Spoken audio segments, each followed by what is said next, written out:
Welcome to episode 25 of the Gluttons For Punishment Podcast, or GFP, a Toronto Maple Leafs and NHL podcast hosted by Michael Lepore and Anthony Bruno. He's Lepore, I'm Bruno. Thank you so much for listening and watching us on YouTube as well. If you're a new listener and you enjoy the show, we would really appreciate it if you give us a 5-star rating and review on Apple. And if you're watching on YouTube and you like the content, it would be a big time help if you smash that like button, subscribe to the channel, and ring the notification bell so you know exactly when the GFP podcast is posting some new content. All right, everybody. As of Sunday, June 20th, 2021, the Montreal Canadiens are 2 wins away from the Stanley Cup final. Game 4 between Vegas and Montreal is going to go on Sunday night. It is a big one, everybody. It's a big one. We are going to talk about the Montreal Canadiens. We're going to talk about the Toronto Maple Leafs, of course. This episode is going to be jam-packed, and you're not going to want to miss it, so stay tuned. But before we get to all that, it is time to welcome in my partner in crime, Mr. Michael Lepore. How you doing, man? You don't even need to ask, Bruno. The Montreal Canadiens are 2 wins away from the Stanley Cup final. I'm floating on air. Things couldn't be better. Cloud 9, Lepore. Cloud 9, baby. Cloud 9. Episode 25. Shout out to Joe Nieuwendyk. Sadly, to bring that up, Joe Nieuwendyk scored those 2 goals on Patrick Lalime the last time the Toronto Maple Leafs won a playoff series. Oh, what a disaster. So if anyone needed a reminder of that, there it is. But as you say, we got a lot to talk about, so let's attack it, bud. All right, man. Yeah, let's get right into it. And we're going to start with the Montreal Canadiens and Vegas Golden Knights. Why not? We got to talk about this. So let's backtrack a little bit. Let's go back to game 1. Okay, so heading into this series, Vegas was a heavy favorite. You know, whether you're looking at the betting odds, whether you're looking at the underlying numbers, whether you just pull 100 random hockey fans. I mean, the consensus was that the Vegas Golden Knights were going to win this series and win pretty easily. You know, some people picked, Vegas to win in 6 games like Lepore did. I picked Vegas to win in 5 games. And at this point, this series looks like it might actually go the distance. And it's pretty wild. I mean, some of the things that have been going on, not just in this series, but for the Montreal Canadiens through this entire playoff run, it's almost been sorcery at this point. But anyway, let's go back to game 1. Okay, so Vegas gets outplayed in that first period. Montreal comes out really strong, dominates the first period, and everyone's like, whoa. Playing at T-Mobile Arena in front of those 18,000 screaming fans, the Habs came out great. But Vegas actually took a 1-0 lead after the first period and then sort of cruised to a victory. They won 4-1. Yeah. Probably could have been like 5 or 6-1. Price made some incredible saves. Then we go to game number 2, and the same thing happened where Montreal came out and had a great first period, and they jumped out to a 3-0 lead later in the game. But Vegas outshot the Habs 27-11 over the final 2 periods. They tried their best to get back in that game. It almost went to overtime, but the Habs hung on for a nice road win. And then we have game 3, where Vegas just absolutely dominated the Montreal Canadiens, basically from opening puck drop, outshot them like 24-5, I believe it was, when Cole Caulfield scored that breakaway goal. So it was just like complete and utter domination, specifically over those first 2 periods. But of course, Montreal found a way because Marc-Andre Fleury, that awful blunder behind the net, a gift-wrapped goal for Josh Anderson. Snipe. And next thing you know, Josh Anderson is scoring the overtime winner, and Habs fans are loving life right now. So yeah, and Josh Anderson jerseys are sold out all over Montreal. Oh my goodness! But we're gonna go into this in a lot more detail. But Lepore, just sort of give me like your general thoughts on what we've seen so far in this series between Vegas and Montreal. Well, to talk about game 1, it was pretty shocking, and like a lot of big props to the Habs for coming out the way they did. I remember when we were talking about the series and game one, specifically with regard to our expectation, we pictured the Knights coming out like a bat out of hell in game one. They were coming off that big series win versus Colorado. They have the full building. On paper, they're a better team. So we circled that first 10 minutes for Vegas and for Montreal, for that matter, as very, very important for this series. Like, we just thought, like, Price has to make a crazy save early. They got to get the crowd out of it early, or they're going to get blown out of the rink. And as you mentioned, that's not what happened at all. Like, Montreal came out very, very strongly in that first period and outplayed the Knights. But from a perspective on the entire series, when I looked at that game after Montreal losing 4-1, and Vegas, by the end of the game, it was pretty comfortable with how they were playing. I looked at it and thought, Carey Price played very well. Montreal played very well, and they still lost 4-1. So my perspective at that point was like, the Habs, this is not looking good. If you can play that well, still get saves from your goalie, and still lose, this is not a good situation. But fast forward to game two, and Montreal played, and how we always say we hate to use the cliche statements on this podcast, but that was a great playoff road game. Like, they scored, shut it down. I mean, it was like a confident defensive game, kind of similar to how they played against the Leafs in game 7. So again, taking home ice advantage away from the Knights, big win for Montreal, move forward to game 3 in Montreal. You have a Bell Center of screaming crazy fans. And you get one of those games where you're watching, and you're waiting for something to happen. And when I say that, you're waiting for the Knights to score because how heavily they were outplaying Montreal. But as you say often, Bruno, because hockey, the Knights are only able to get one goal with all their pressure, all their dominance, all their shots. If I remember correctly, at one point, the shots were greater than 3-1, and the attempts on net were greater than 2-1 in favor of the Knights. Like, the puck wasn't leaving Montreal's end. Oh yeah, and even when Pietrangelo scored in the third period, I believe the shots at that point were 30-8. That rings a bell. Vegas. Yeah, 30-8 rings a bell. And what was weird was it wasn't a good goal. Like, as far as like that's of all the saves that Price has made, not only in this series but throughout the playoffs, to let in that goal. I mean, it was a nice shot from Pietrangelo. Yeah, low blocker, that foot off the ice. But that's like, you expect Carey Price, a shot from that distance, to make that save. Right. So yeah, we all know what happened after that. Marc-Andre Fleury does what he does to give Rapp a goal to Josh Anderson. And there's things I always say, like, there's like a level of like shock and surprise that can be measured on how you react. And when something crazy happens, you usually go bananas. Like, you jump up, like scream, "Oh my God," or "I can't believe that happened." When that happened, I barely flinched and I just started laughing, Bruno.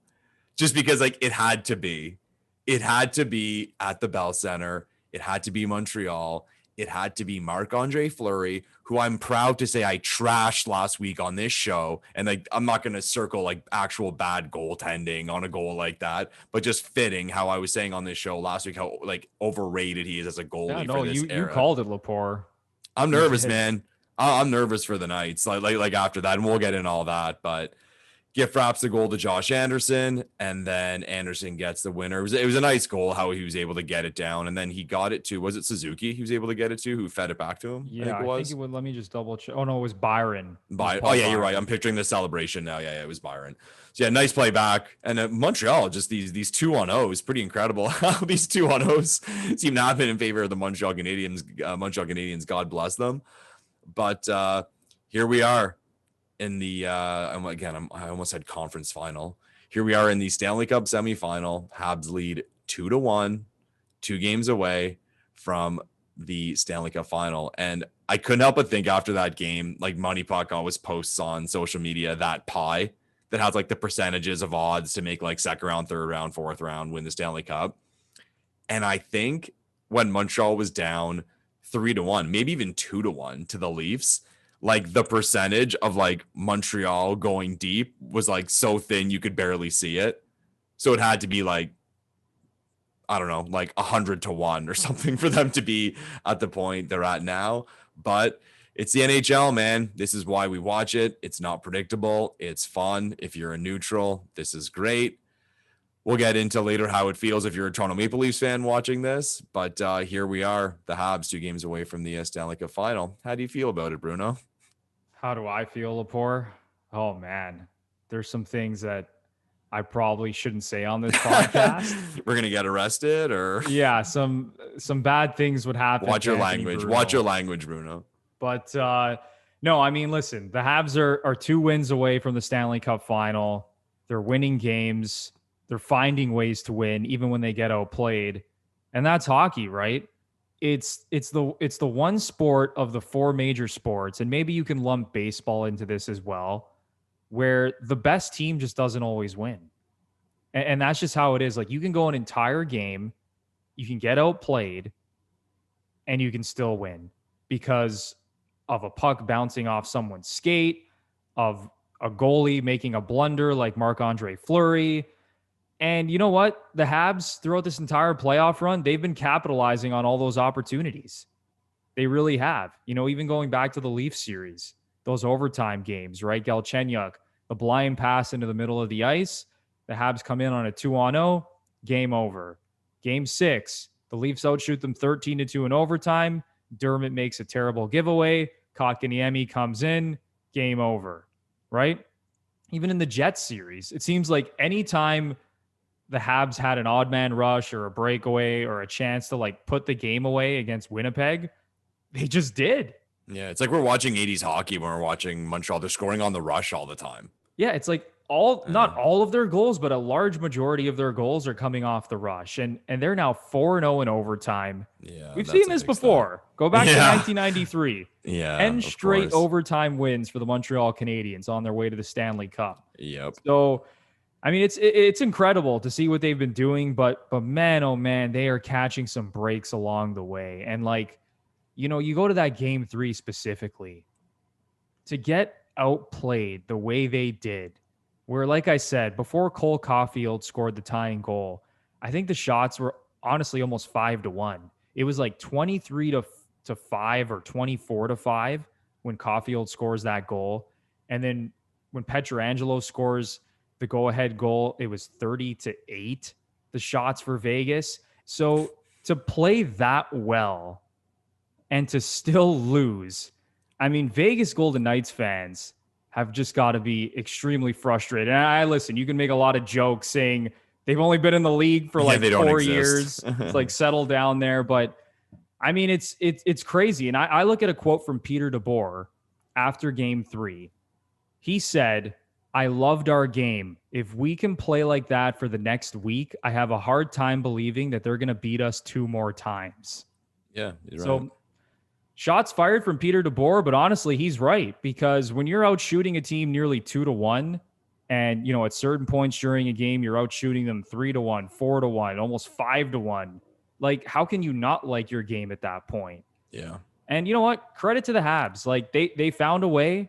Marc-Andre Fleury with one of the blunders of the year.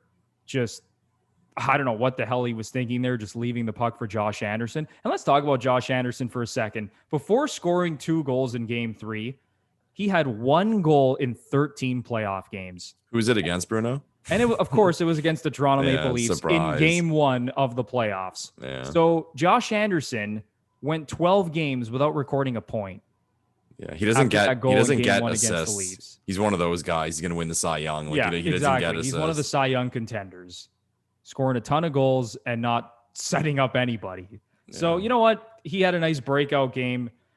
And sometimes when you're struggling like that, it helps, right? To catch a break where a goalie just makes a mistake and leaves the puck on a silver platter for you. And the next thing you know, he scores the overtime winner. And like you mentioned, Lepore, that was a really nice goal in overtime. Yeah.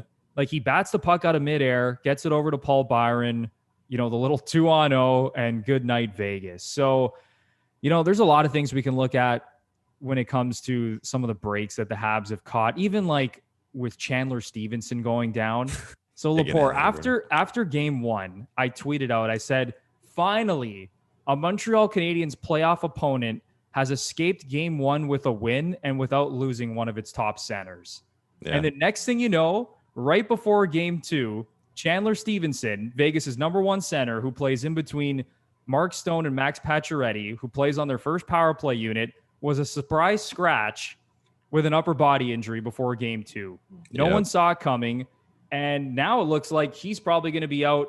I don't know if he's going to be out the rest of the series, but it's not looking great. He wasn't even at the morning skate before game 3. So at this point, who knows? I mean, obviously the Habs have caught a bad break as well, losing Dominic Ducharme. He tested positive for COVID. Now he has to isolate from the team for 14 days before he's eligible.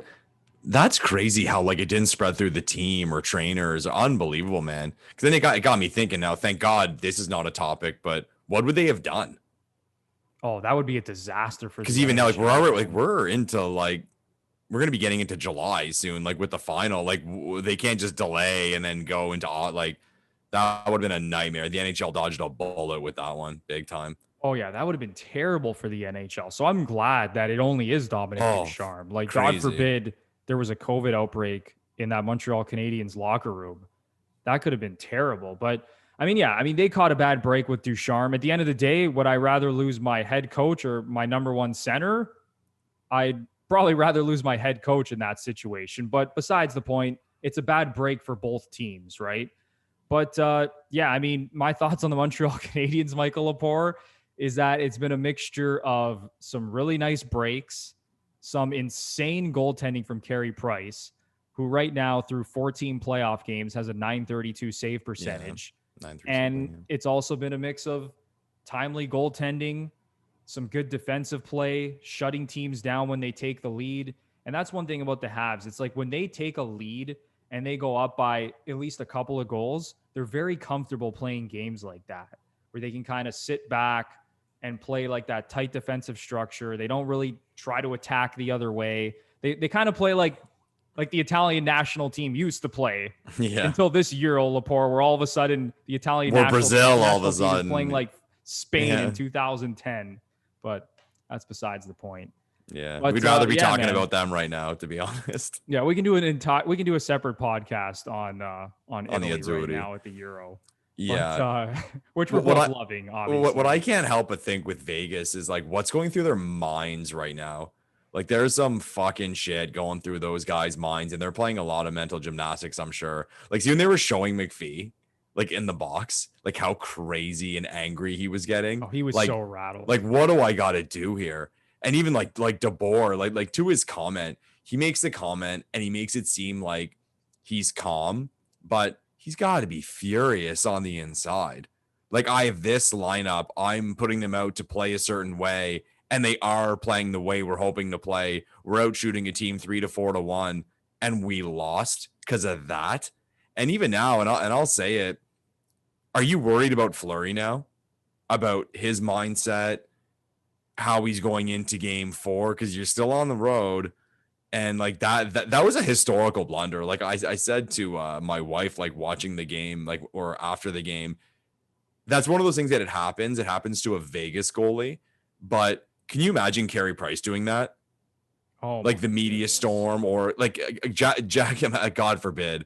And I have to say it, Jack Campbell let's say the Leafs are in this semifinal and they're about to win game 3 and go up 2 to 1. And Jack Campbell does that, and the Leafs lose, and they go on to lose that.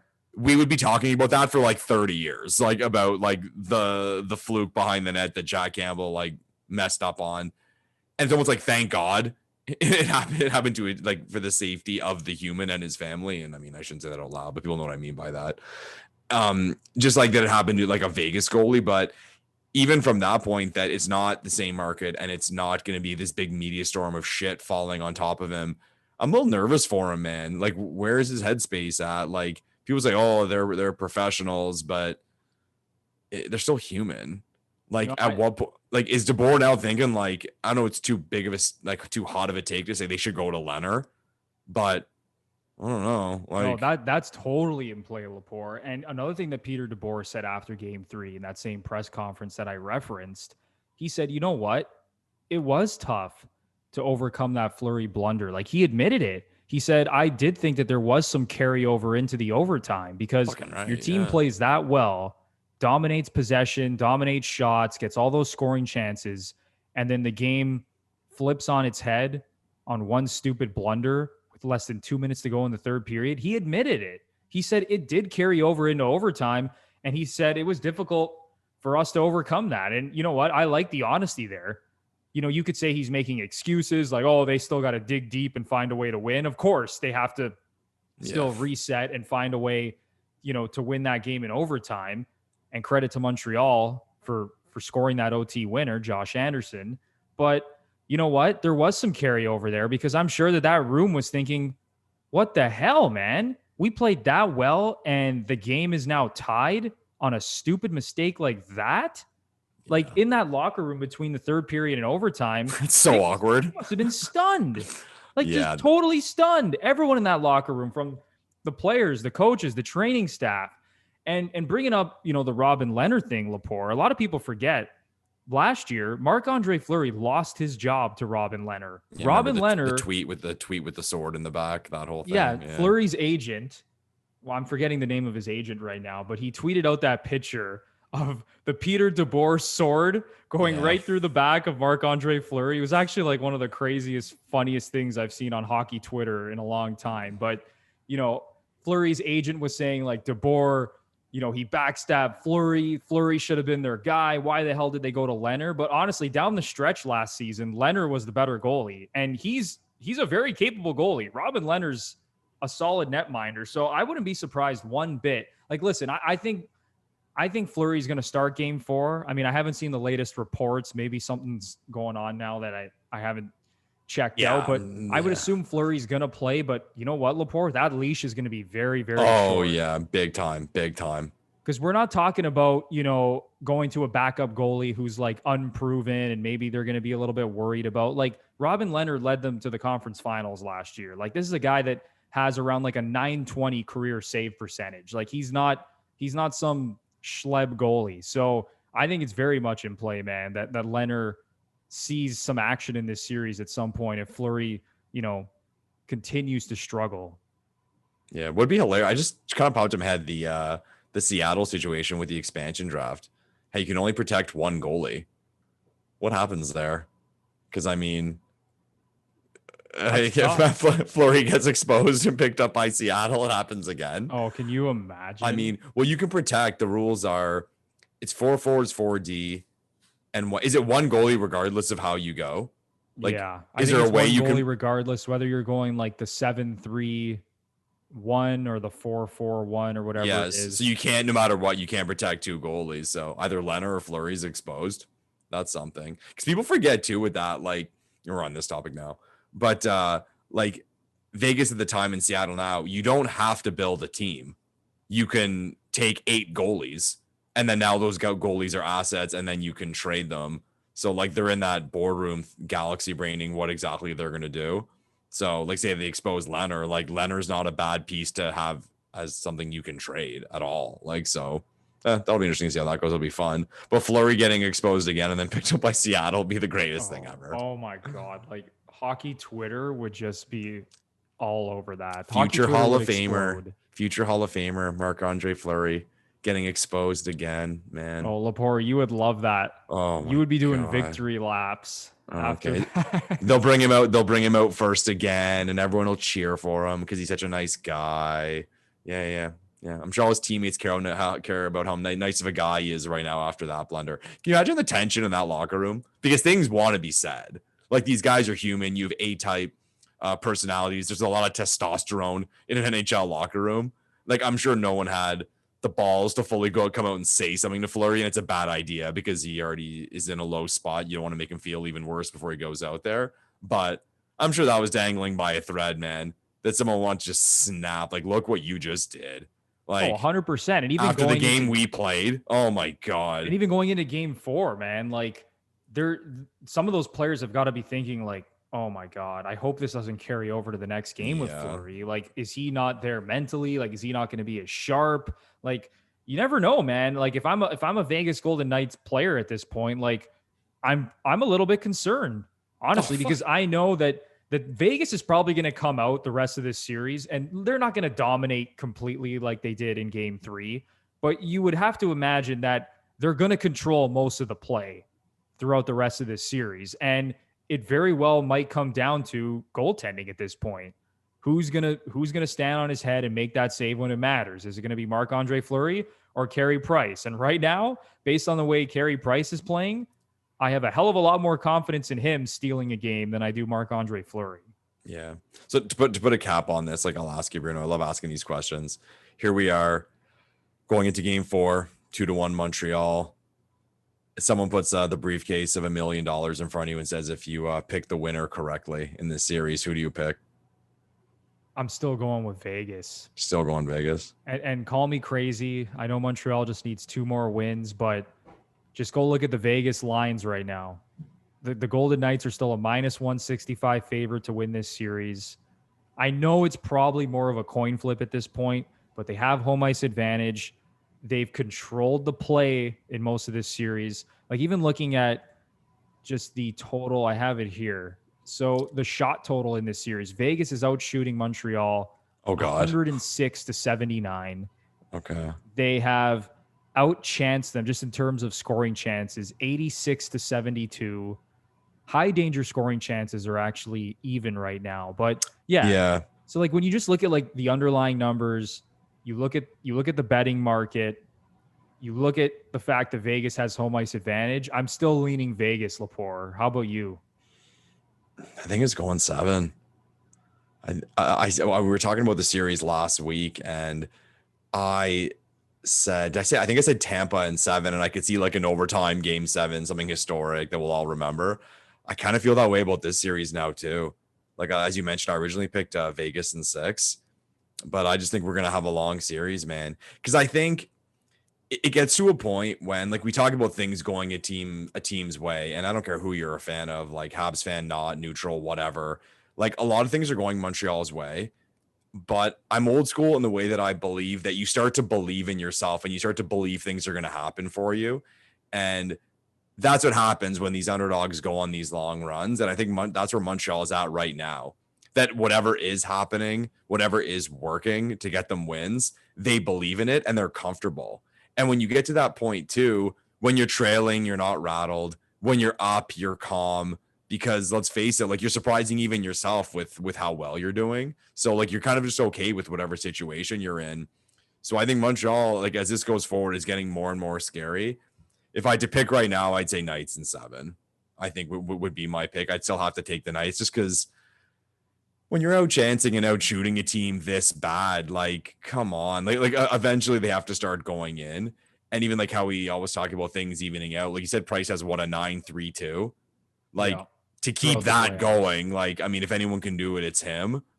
But like even just have one game where he gets like beat for 4 or something. Like, I don't know. That's tough. Like, props to the Habs. Like, who knows what we'll be talking about in the next show with regard to this series. But right now, I still think I'd have to pick the Knights, and I'd say like Knights in 7 and something really tight. And you know what? Honestly, that probably seems that's most likely at this point. Like, I think if you were to look at like some model or whatever, it would probably say that this going 7 is the most likely scenario at this point, right? Especially with Montreal being up 2-1, but Vegas still has home ice.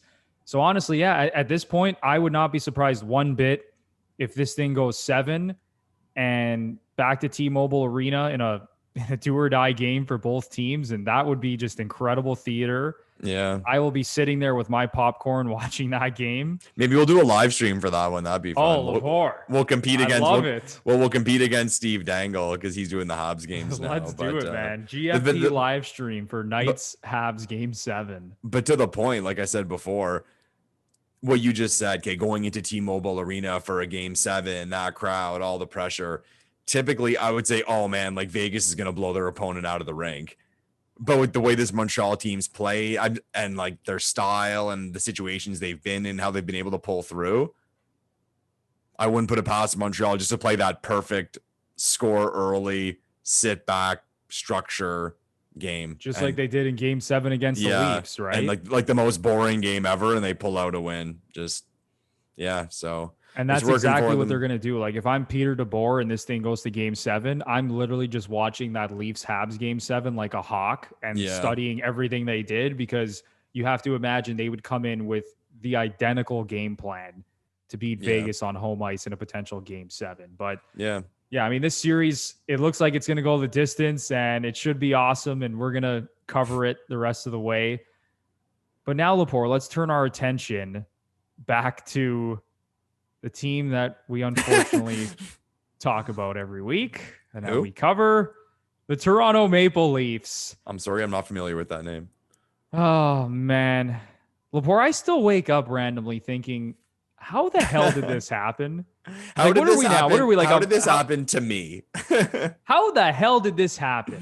Like, come on. It's been, how long has it been now? Has it been 3 weeks? Yeah. Since the Leafs were knocked out? And I'm still waking up randomly thinking, how is this team not in the Final Four right now? So, Lepore, I pose this question to you. Does this Montreal Canadiens run make this an even bigger failure for the Toronto Maple Leafs, who obviously choked away a 3-1 lead and very well could be in this exact same spot that the Habs are in right now? It definitely does. It's getting worse and worse and worse. Because let's face it, we were favored against Montreal. Say, start of the series when it was 0-0, the Leafs were favored against Montreal, a heavy favorite against Montreal. They would have been favored against the Jets. And now you're seeing, like, I will say, like, Toronto would not have been favored against the Knights. I think the wise guys would have had the Knights. But just to see how everything's going in these playoffs, and now I'm seeing, like, the goalie the Knights have and, like, weird things that can happen. I'm trying to picture myself and picture us doing this podcast today with the Toronto Maple Leafs playing tonight with a chance to go up 3-1 in the Stanley Cup semifinal. Craziness, man. Leafs Craziness. Nation would just be on fire. Yeah. And again, and not to like circle around to the other side, but also you couldn't help but think ahead to maybe the possibility of playing the Islanders in the final because they're at 2-2. And that's no disrespect to the Islanders, but let's call a spade here. If someone said someone told you before the playoffs started, the Leafs are going to be in the final, of all the teams we'd really want to avoid, the Islanders wouldn't be there. Like, you take the Islanders in the Stanley Cup final. And I'm not sitting here saying they would have beat the Islanders. I'm saying, like, you wouldn't want them to play Boston, Tampa, Colorado. Even with however it worked out with the standings, the Knights or whatever, the Islanders, I'll take that one, right? So it makes it shittier, bro. It really does. And like, I'll ask you, because like you're in Toronto, but I know myself, for the first time in a long time, the word I use to describe how I feel about my favorite hockey team is apathy. And I've heard it used quite often, or I've seen it used like on Twitter. People are saying they've never been so disinterested in the Toronto Maple Leafs right now. Like, they're seeing things pop up on social media like, oh, maybe the Leafs will get this guy or that guy. And it's just like, who cares? Like you kind of have that feeling. And like, I'll sum it up. So a buddy of mine sent me a link to a sports store. I think it's in Toronto, and they're having like this big clearance sale. And they had there's TFC stuff, there's Blue Jay stuff, and they had a whole section of Leaf stuff. And they had the hoodies, the jackets, and they even had the authentic jerseys with the player names. And these jerseys are regular, like $250, like the authentic ones. And they were on sale, I think, for $99. So you get like an authentic Tavares, Matthews, Marner for $99, which is a crazy deal. In that moment, I said to myself when I saw it, I don't know how cheap they'd have to be for me to get excited about it. And it was like a moment, because I kind of naturally said it to myself, like, here they were $99. If they were like $49, would I have bought one? I'm like, like, I mean, like 29, but I'm like, I don't know how cheap they'd have to be for me to be like, ooh, I should get one. Like, and like, that's not a good sign for a fan base. Cause I think even like anger is worse. Like, the worst thing that can possibly happen is like not caring. And I was listening to the Steve Dangle podcast, and Adam Wilde made a point. He said, often in sports, like, as much as we don't want to admit it, it's not just about winning when it comes to moves and building a roster. It's about PR. Like you have to do things to get fans excited, get fans engaged. In some markets, you have to do things just so people buy tickets. Like they'll overpay a free agent just so people get excited and want to see that player. This Leafs team has to do something. And like I said, this is the point Adam Wild made, and I totally agree with him. They have to do something to get fans excited. Something like a name has to come in, or at least try. It may not work, but a move has to be made to at least get people to raise their eyebrows a bit. Because like even like people mentioned like, oh, Dougie Hamilton, or ooh, this guy. I'm just kind of like, okay, like, all right, like, is Hyman staying or is he going? I'm kind of like, well, I like Hyman, but if he goes, whatever. If he goes as a free agent, like, okay, good for we'll him. Just deal with it. Yeah, good for him, and we'll fill that money with something else. And then going into next season, we could start 10-0, and I'm like, great, good. Like, and that's not good. That's not good for a fan base, because at the end of the day, like, a National Hockey League team is a business, and apathy is not good for business. So they got to do something. Like, I have no predictions as to what it could be with regard to a player, but like, let's face it though, man. Like this, since Shanahan came in, like there has been a lot of positive in the way of PR. Like, whether it was like on purpose or by accident or just kind of happened, bringing in Babs was like incredible PR for the Toronto Maple Leafs. Incredible. It got fans so excited. Like, we got him. Like, we flexed our financial muscle and we got who we thought at the time was the best coach in the world. So that was great PR. As much as people might laugh at it, the jersey switch for the 100th anniversary, like changing the logo, it was a great logo. People that kind of like enjoyed shutting the door on the logo that we had so much hard time with. So it was great PR. Winning the draft lottery was great PR. Signing Tavares was incredible PR. Like, all these things like build up. And it gave us optimism and it gave us reason to be excited. And we haven't seen results.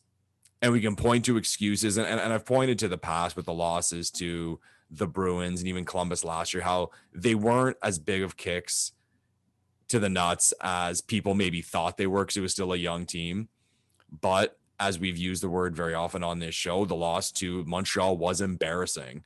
So this team was embarrassed.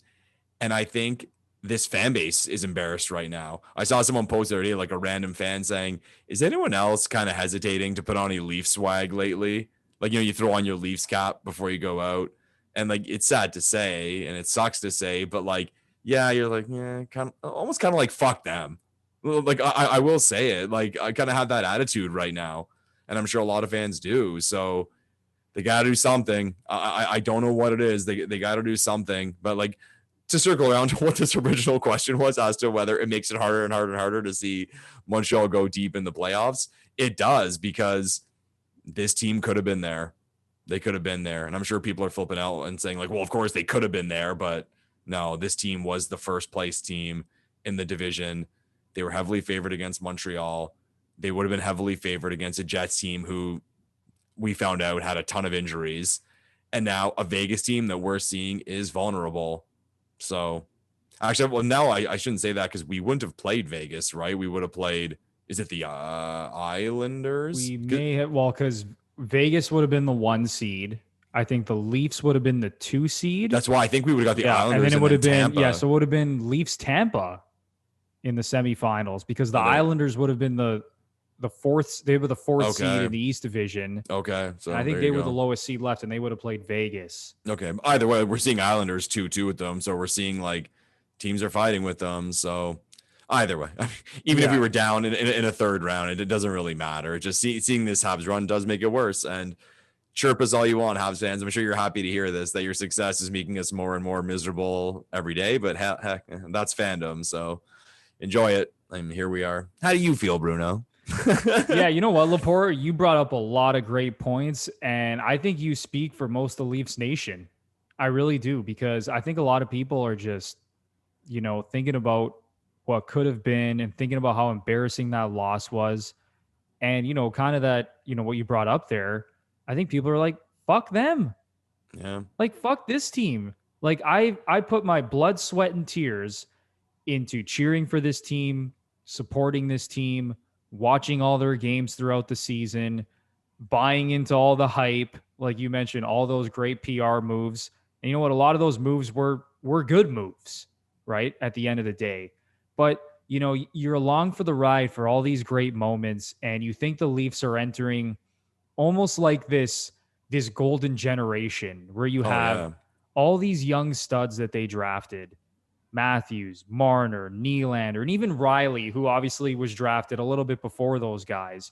But you think Still. about the core group, and then you add John Tavares, who at the time, you know, one of the best players in the NHL. Now, say what you want about John Tavares right now. I still think he's a star player. Is he like an Yeah. elite upper echelon player?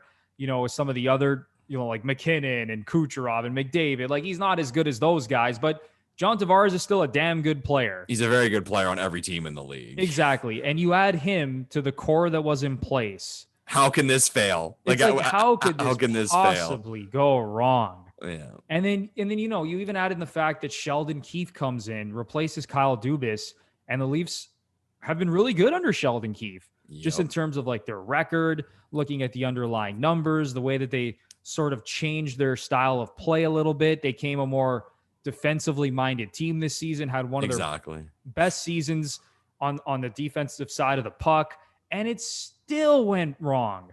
It still didn't go their way. So I think a lot of Leaf fans are saying, screw this. You gotta prove it to us. You gotta show us something. And I sent out a tweet after the Leafs lost in Game 7 of the Habs.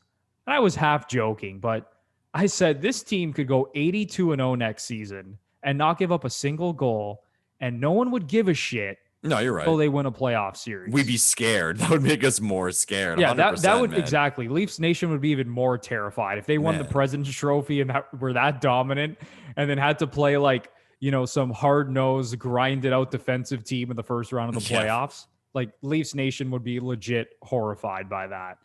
But yeah, and that's the thing, right? So it's like, what's coming down the pipeline next?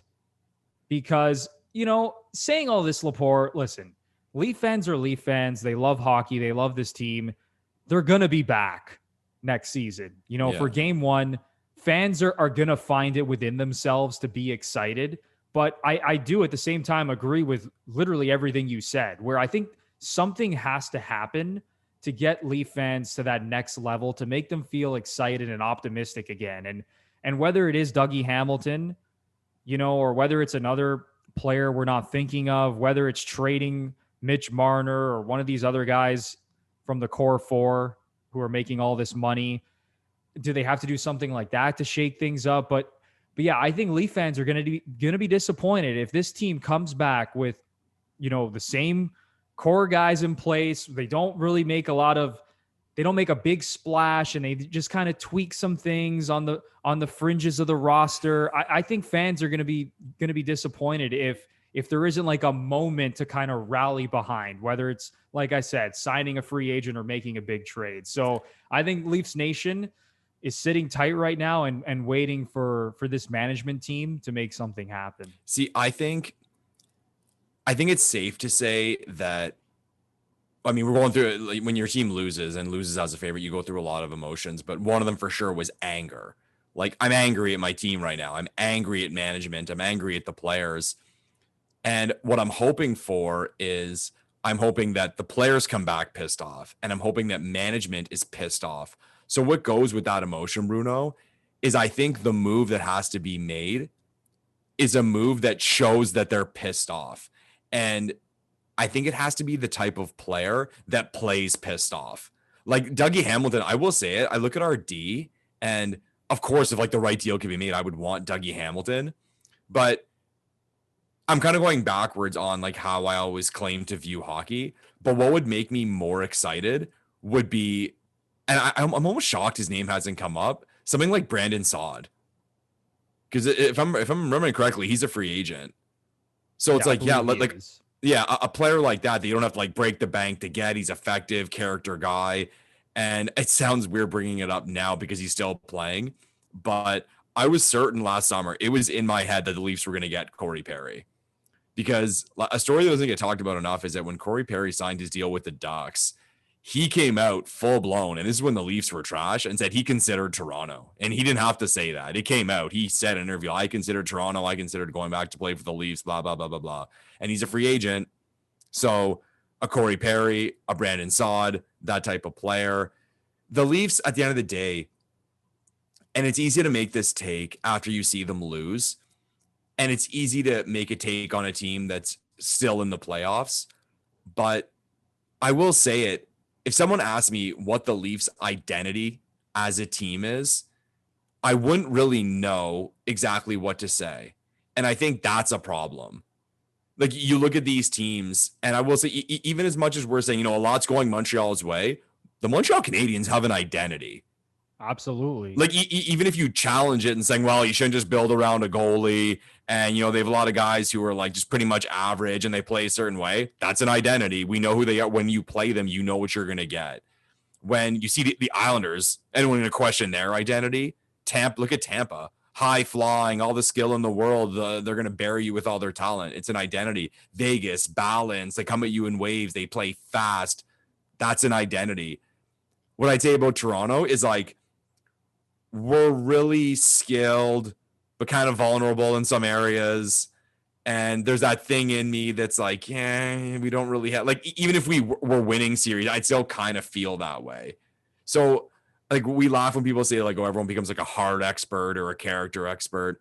But at the same time, I think a decision has to be made on, like, what the identity of this team is going to be. And people might say, well, Dubas is dialed in on, like, the skill, the speed, the talent, the guys who have very good underlying numbers. But has he really? Like, again, it's easy for us to say now because, like, the Leafs are out. But how should we look at the Simmons and the Thornton signings? Yeah, they were bad signings. They were total patch-ups. Like, they were total back. Like, they should not have signed those guys. No, like, they were total patch-ups. We had very little money to spend, so we got names. And, like, the Simmons thing, you kind of understood. Like, Joe made, like, I was referring to PR before. Like, Joe Thornton was kind of PR, but whatever, man. And that's, like, with that money freeing up, with the money freeing up from Freddie gone, now money has to be pulled in because we need a goalie from somewhere. Hyman looks like he's going to be gone, or we'll see what happens there. Spezza re-signed. That's some good PR. Thank God. Everyone loves Jason Spezza. Oh, my God. Funny how they did it now. It's funny how they did it now because, like, everyone's down in the dumps, this and that. Everyone loves Jason Spezza. He comes out with that quote, oh, I'd sign for less if I could.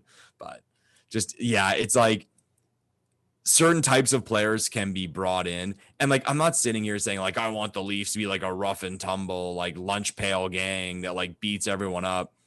I just think you want that type of player who's likable. Because, you know what, I'll listen to anyone who says that the Leafs aren't a likable team. Like, I've complimented the Islanders a lot on this show, saying, like, who don't you like on the Islanders? Like, look at like that roster. If we went down, like, Anders Lee's hurt, but, like, okay, guys like Anders Lee and Matt Bailey Barzal. and Letty, Barzal, Pajot, who wouldn't you want on your team? In terms of, like, a personality, like, and I say personality, we don't know these guys, like, the way they play. Like, I mean, eye test, you watch, where if someone said based on, and they're allowed to say it, if someone straight up said Mitch Marner is top 5 in the league in scoring, but based on his body language and his demeanor, I don't want him. I'd be like, even if I didn't agree with that, I'd be like, I understand that take. The Matthews thing, man.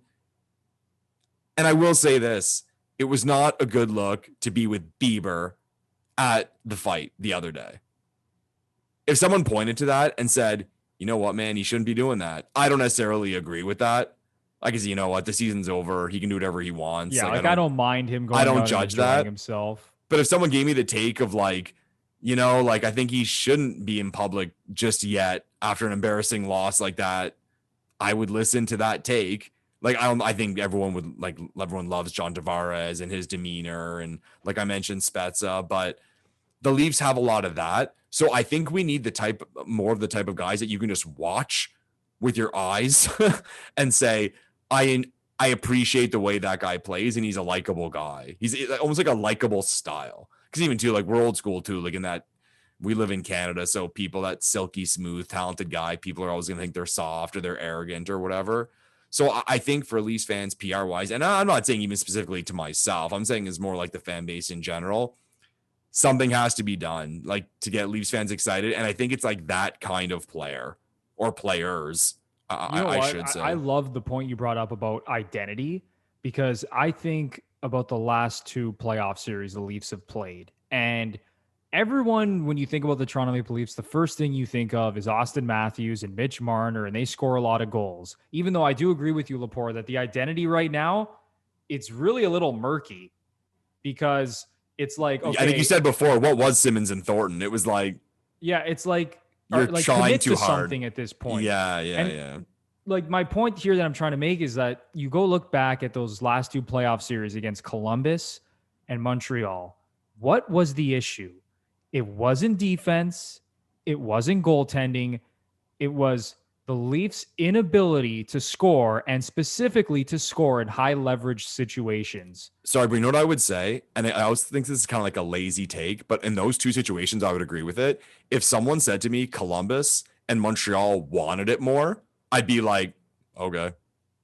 Like, Yeah, and honestly, that's fair. That's fair to say, based on what we've witnessed the last. when you're two more seasons. talented and you lose, well, that could be the answer. So I'd be like, okay, you're allowed to say that. But like, if you're a team that's built around, high-end skill, speed, the ability to score goals in bunches, how do you not just commit to that? And how do you not find a way to score goals when it matters? So specifically against those two teams, against Columbus, I think they scored, Lepore, I think it was 10 goals in 5 games against Columbus. So they averaged 2 goals a game in that Columbus series in the qualifying round. Yeah, I remember they had a historically bad shooting percentage. It was like 2% or 2.5%. And then you go look at what Matthews and Marner did in this series, 1 goal on 54 shots. So my whole thing, and I said this on a previous show, it's like Kyle Dubas, I think at this point just has to go all in on the way that we all think that he wants to build this team. No more guys like Joe Thornton and Wayne Simmons in the bottom 6. You got to fill that entire forward group with high-end guys that are fast, that can make plays, can generate offense. It sucks when you just have to rely on, the Matthews line or even the Tavares line to generate offense. It would be nice if you can get more guys in that bottom 6, because honestly, outside of Spezza, and maybe you could say Kerfoot, but in that Montreal series, because of the Tavares injury, Kerfoot was actually forced to elevate up the lineup and play in a top 6 role. It would be nice to have more guys in that bottom 6 that you can rely on. And a team that I look at is Tampa.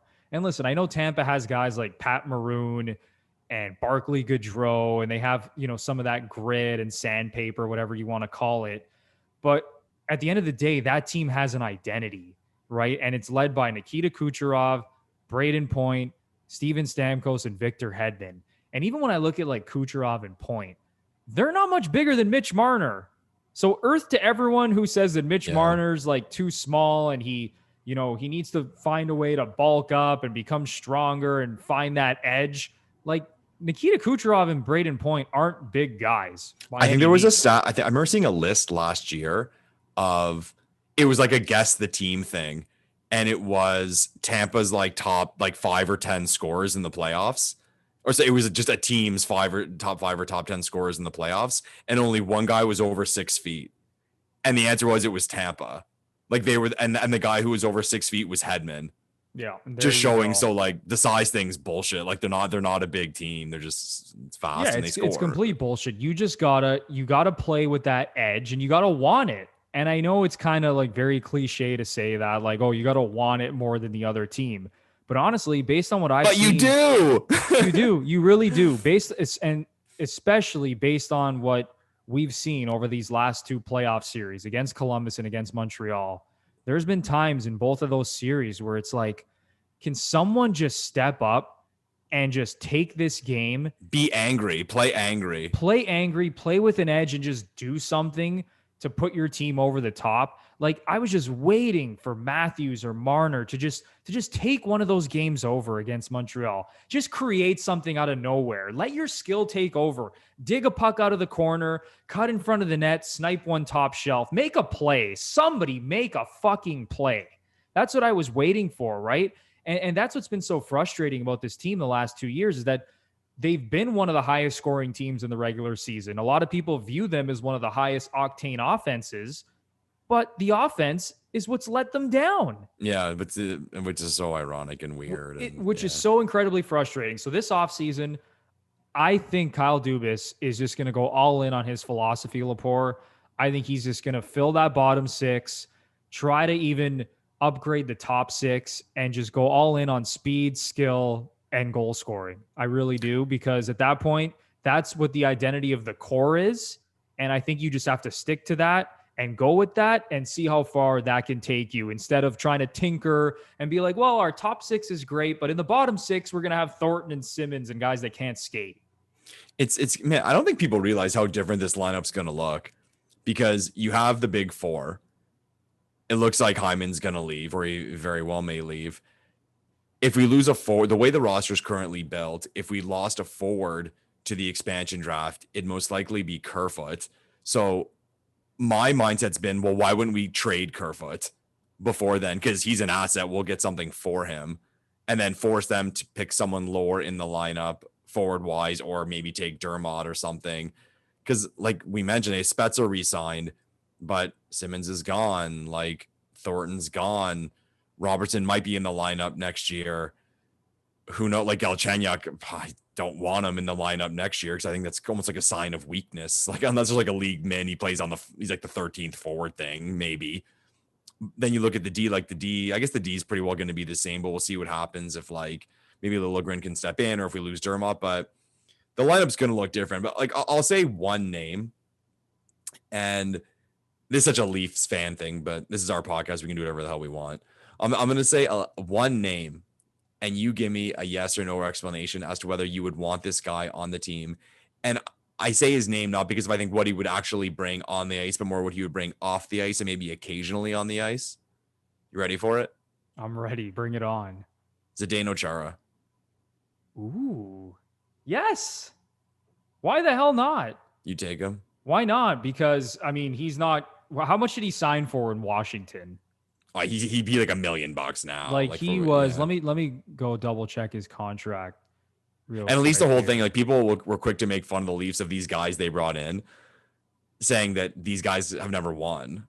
So at least Zdeno has won. And it's that thing. It sounds kind of cheesy and corny, but I've always thought of like the power someone could have just by looking at you.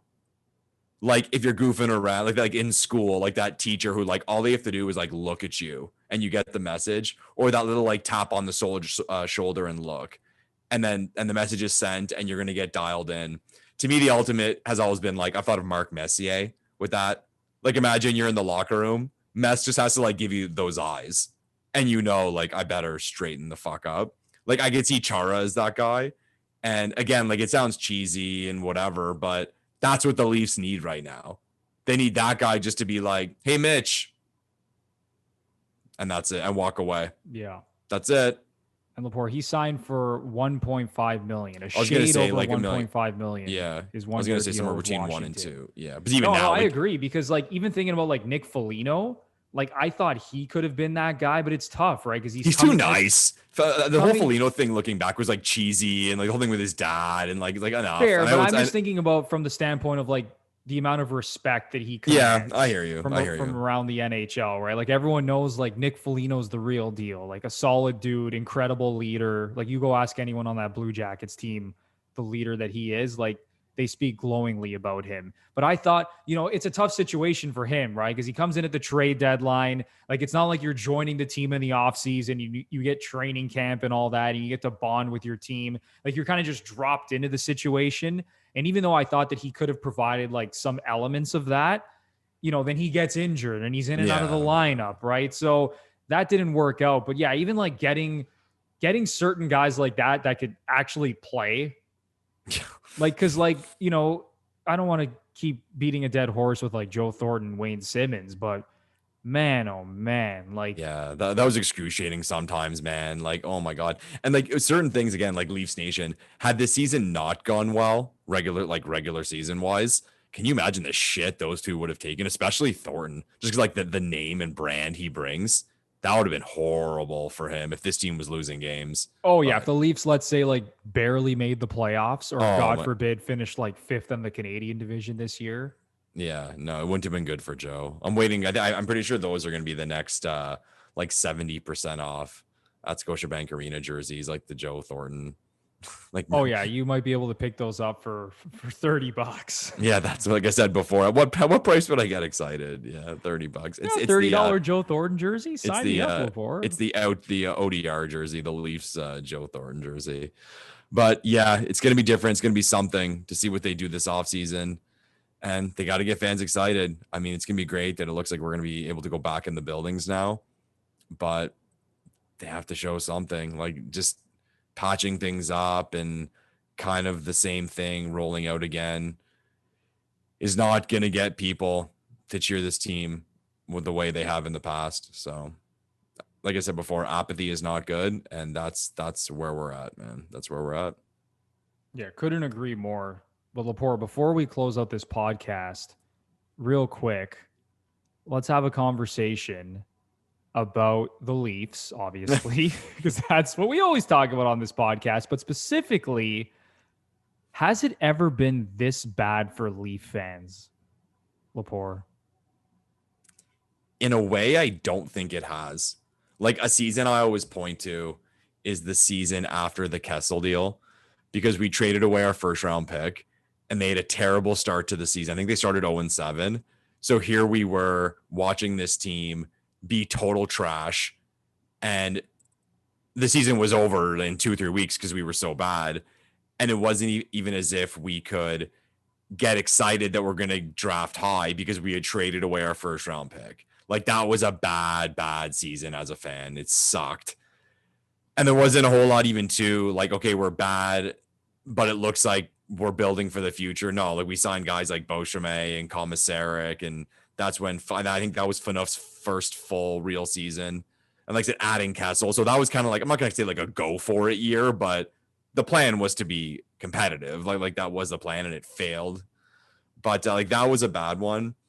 But if someone said to me, this is the worst time to be a Leaf fan, I wouldn't disagree with them, because like the worst time to be a fan is when there's expectation and it doesn't happen. Like I've said before, how like right now it's not fun. The most fun I've had as a Leaf fan was Matthew's rookie year, because there wasn't expectations, nothing to lose. If we're bad, we pick high again. If we're good, we're good. That team was exciting, scoring goals. You went into the playoffs with no pressure. You just sat back and watched them play against a President's Trophy winning team and push them to 6 games. It was great. But right now, here we are a few years later, and it's because of all the things we talked about. Like the signing of Babs, like this is moving forward, even though it didn't turn out. Like Tavares, like all these kids working out, regular season success, like we've seen it, and we just keep getting punched in the throat. And it's bad. I guess the higher the high is like equals like the lower the low. And I think that's why the answer is probably yes. Because if you're low, you're just low. Like people talk about like, oh, you know, the Harold Ballard years and they were selling all the stars. Yeah, but like if you suck, you're not getting excited. If you're never excited, it's not tough to deal with. Where the Leafs kill us is that they give us reason to be excited. And so, yeah. So if this is the hardest time to be a Leafs fan, if someone told me it was, I don't know if I disagree with them, or it's at least in the conversation. How do you feel? Yeah, it's right up there for me as well. And you mentioned, you know, the Phil Kessel years and the trade for Kessel, the 2 first-round picks that ended up turning into Tyler Seguin and Dougie Hamilton. Woo. And that was frustrating, right? Because when Brian Burke was making all those moves, and you mentioned Commissaric and guys like that, and, you know, the Phaneuf deal, like a lot of Leaf fans thought, all right, like we're a team. We're a good team now. Like we're not like a Stanley Cup contender, but we're a competitive team. Like, let's go and make the playoffs. Because at that point, before Kessel had come in, the Leafs missed the playoffs how many years in a row? 1, 2, 3. It was 4 years in a row that they had missed the playoffs. And then Kessel comes in, and you're thinking, okay, 30, 40 goal scorer, one of the best snipers in the league, you know, former 5th overall pick. Like, let's go. Like, even though we gave up 2 first-round picks, you said, you know what? This is a star player, and it's okay to give up this draft capital. Like, looking back, like, it wasn't okay to give up that draft capital. Because at the time, I think that was the year we picked Kadri. and Kadri would have been like 6th or 7th overall. So then Yeah, the I whole believe he mind, went like 7th. yeah. So the whole mindset is like, well, now we added Phaneuf, we have Kessel. Well, we shouldn't finish 7th lowest. So I guess that was his mindset, thinking, well, I'm trading away 2 mid-round first picks or later first round picks for Phil Kessel. So in his mind, he probably thought it was going to be a great deal, and before you know it, the team's 0-7, and he regrets the deal. Yeah, that was a train wreck. Like, but yeah, like the process behind what Brian Burke was doing at that point, like you could see how it sort of made sense. How it's like you said, Lepore, like, okay, we're not going to be this bad that the picks we're giving up are these top high 5 first round picks, right? Like people forget that he added a second in there as well. Yeah, it was that's right. 2 first round picks and 2 first and a second. So, you know, you figured the Leafs aren't going to be this bad, that these first round picks are going to kill them. Obviously, I mean, it ended up being a disaster with Sagan and Hamilton coming out of that. But yeah, so yeah, like I think about that team. I mean, I think about the collapse against the Boston Bruins in 2013. But we've talked about this before, how that was almost a blessing in disguise because that Leaf team wasn't that good. And I know how we've also talked about how they would have played the Rangers in the next round. And it was actually a pretty good spot. And maybe they could have found their way to the conference finals. But looking back at that Leaf team, it just wasn't that good. I mean, when you have like Tyler Bozak as your number 1 center and Dion Phaneuf as your number 1 defenseman. Like Joffrey Lupul was our big goal scorer. Yeah, like let's settle down, everybody, right? Yeah, like when you actually take a step back and put that era in perspective. You know what's funny, Bruno? Even if you put that team, like now that you're listing guys, versus that Bruins team. Yeah, like how on earth? How on earth did that go 7? And Chara, oh my God. And Tuukka Rask. Yeah. Anyways. Yeah, it's like good night Leafs. So yeah, like I don't know what the Bruins like odds were heading into that series, but they had to have been like substantial favorites against Toronto. Yeah. In that 2013 series. But yeah, so I mean, I think about those Phil Kessel years, and I probably have that maybe a little bit ahead of what's going on right now. Oh, you do put that? Okay.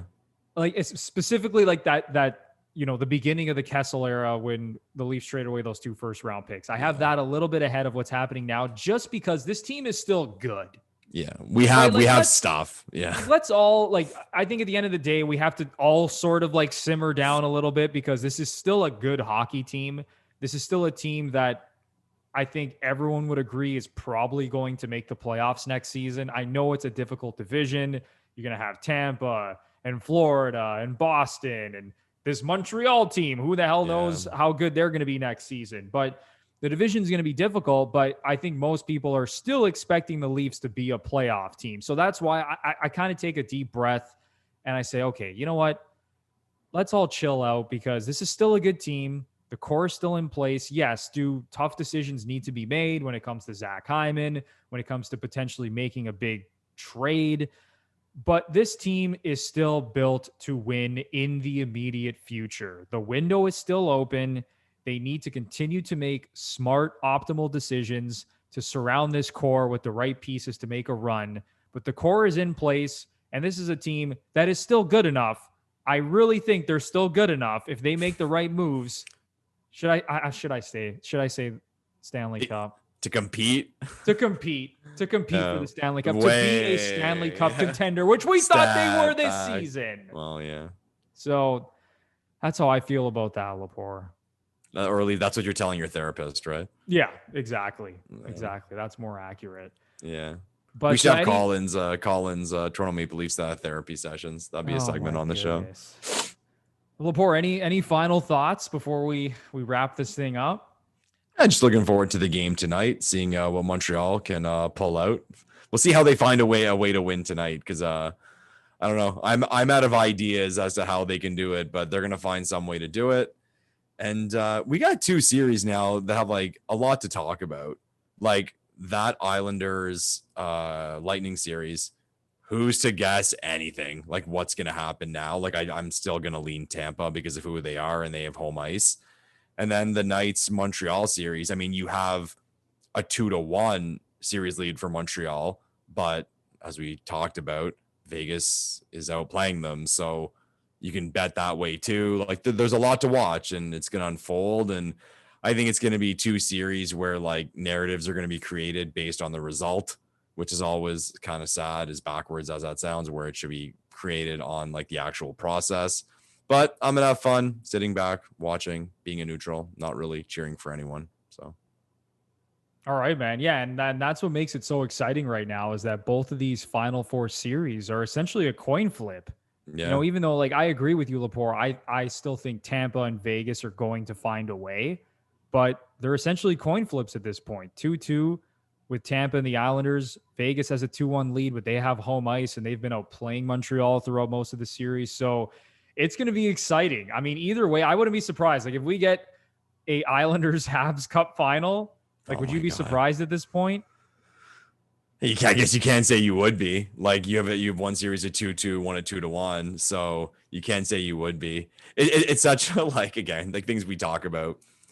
We argue all year, talk all year, have debates, watch shows, listen to podcasts about like how you should build a team and how contracts should be made, and this guy and that guy. And you might, and with no disrespect to the two teams, you'll have Montreal and the Islanders in the Stanley Cup final. Yeah, and again, like we'll bring up the Islanders don't have Anders Lee. You just throw your hands in the air and yeah, they lost anymore. They lost a $7 million player, and it's like they might be in the final. Like, so you think of that, like that's not on their cap right now. We talk about like big contracts, small contracts, good contracts, bad contracts. $7 million was removed from that team, and they're 2 games away from the Stanley Cup final. We talk about Montreal and some of their deals, and like, I don't think there's anything on that in that list of contracts that's like, oh my God, that's terrible. But there's a lot of debate with some of Montreal's deals, like how much they gave Price. Should they have gotten Jake Allen? The deal Anderson got, the deal Gallagher got. There was a lot of debate, and here they are, 2 games away from the Stanley Cup final. So it's like, why do we even talk about this? Yeah. Why do we even have a podcast? Why do we talk about what even matters anymore? Yeah, just tell me what happened. I saw this thing once, and like we will wrap it up. It was an interview with Daniel Negreanu, and talking about like, how he'll cheer for Vegas now. And they asked him if he bets on hockey, and he's like, I always bet the underdog. Because like you say, Bruno, because hockey. Because it's hockey. Like if you're gonna get plus 150, sit on an underdog. There's always value on the dog, right? There's always value. In a sport like this. So. Yeah. No, it makes so much sense. Like even Lepore, how you said in the first round, some of your bets against the Leafs, right? Yeah.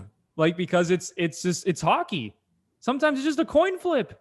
Yeah. The team could just totally outplay the other team, and then you get one chance the other way, and you win the game. So you made a point earlier about other sports and we will wrap it up eventually. Is like I look at other sports and people know what I mean when I say there's nothing to talk about, but we'll look at the 4 majors like baseball, basketball, and football.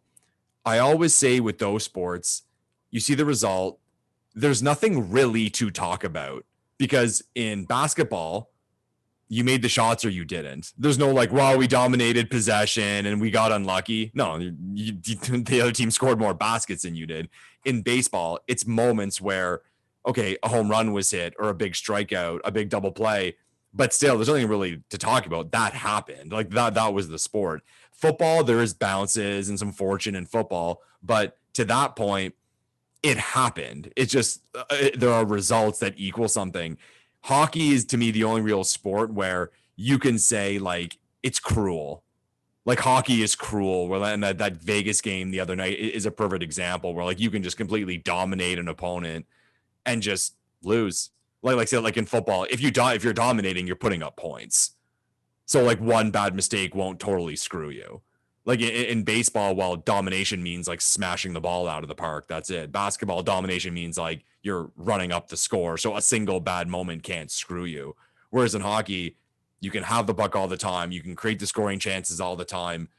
For lack of better terminology, you can just be unlucky. Whereas in other sports, no, like that. I guess the way to put it is in those other sports, outplaying a team quite literally means scoring. Whereas in hockey, it doesn't. So there's always that chance of something weird happening. So hockey, man, hockey. That's why we watch. Like, it's the best sport to watch. Exactly. And that was the point I made earlier in the podcast, right? How I thought like hockey of the 4 major sports is that one sport where I think the most luck is involved. And I think baseball is sort of close to it in a way, Whereas like basketball and football, it's like you said with basketball, it's like, okay, did you make the shots or did you not? Yeah. That's literally all it comes down to. Like, you can't like yeah. outplay a team and lose in basketball. Yeah. If you outplay the other team, that means that you made more shots. Your team was more efficient. You probably played better defensively or offensively and you won the game. Right? Same with football. Is your team scoring touchdowns and making stops on defense? Well, congratulations. That means you outplayed the other team and you won. Whereas in hockey, just think about the game, right? Like you're chasing around a little rubber puck on ice, skating at high speeds, trying to put the puck past a goalie who's wearing all this equipment. Most of these goalies are like, 6'2", 6'3". There's just so much it's very volatile. The big thing in hockey, they say from like the betting perspective and like the fortune perspective, is that possession changes so quickly. It's not like, say, football where like you're in control, or like basketball where like, hey, you have the ball. And the other aspect is if you're losing, okay, well, in football, if I'm losing, if I'm the team that's like supposed to win, well, usually that's because I have a great quarterback. Well, if I'm losing, Tom Brady, Aaron Rodgers, Patrick Mahomes, they have the ball. So my money is with that team, or I should say like my chances are put with that player, that elite player. So it gives me a good chance to win. In basketball, if I have Kobe Bryant, I have him and he's going to take the last shot. If I'm the Toronto Maple Leafs and I'm down by 1, I can't perfectly create a situation for Austin Matthews to get a scoring chance. Yeah, like you gotta have Matthews on the ice for the final 3 minutes where he's like huffing and puffing. But it's like how many, you can't guarantee that he's going to have a quality scoring chance at the end of the game, trying to like tie a game or win a game, right? Yeah. So and that's just, it's a sport. And like I said, that's why we watch it. And that's why, in my opinion, it's the best sport to watch as a neutral. So yeah, it's awesome, Lepore. All right, man. That's going to do it for episode 25. And stay 25, Bruno. Quarter of a century, man. 25 episodes. Congratulations, Bruno. Good Congrats job. to us, Lepore. Congrats. Happy anniversary. Love it, man. But no, I mean, for all of you who listen and watch the show, thank you so much for these first 25 episodes. I mean, you guys are the ones that get us on the mic, that get us excited every day to record these episodes. So we really appreciate the support, and stay tuned because we're not going anywhere. We're going to be following this playoff run in the Stanley Cup playoffs right now. Whether the Habs get through, whether it's Habs and Islanders or Tampa and Vegas, we're going to be here to talk about it. And we are in for an exciting finish in both of those series. So we can't wait to see how that plays out. And we are going to be here to cover it all. So once again, I say this at the end of every episode, it would be a big time help, especially if you're listening to us on Apple Podcasts and you enjoy the content. Give us a 5-star rating and review. It does so much to help the podcast. And then if you're watching us on YouTube and you enjoy the content on there, please hammer that like button, subscribe to the channel, and ring the notification bell so you know exactly when the GFP podcast is posting some new content. All right. So for Michael Lepore, I'm Anthony Bruno, and we will see you in the next one. Thanks, everyone.